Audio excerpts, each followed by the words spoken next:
Sa Boruto series, kapansin-pansin na mas kaunti ang chakra ni Boruto kumpara kay Naruto. Si Naruto, kahit wala si Kurama, kaya pa rin gumawa ng napakaraming shadow clones. Samantalang si Boruto, 4 lang halos ang nagagawa niya. Ang dahilan nito ay nakaugat sa kanilang pinagmulan.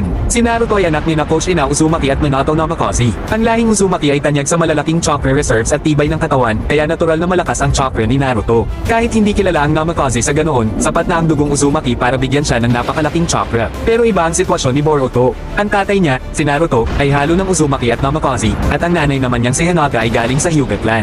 Ang Hyuga ay kilala sa husay sa chakra control, pero hindi sila kasing laki ng chakra reserves ng Uzumaki. Dahil dito, nahati ang lahi ni Boruto sa 3 bahagi, Uzumaki, Namikaze, at Hyuga. Kaya mas maaga siyang naging mahusay sa paggamit ng elemental jutsu dahil sa galing sa chakra control na namanan niya sa Hyuga. Pero kabaligtaran, hindi niya nakuha ang napakalaking chakra reserves ng ama niya. Sa madaling salita, si Boruto ay mas nakatuon sa husay at control, habang si Naruto ay sa dami ng chakra at tibay ng katawan.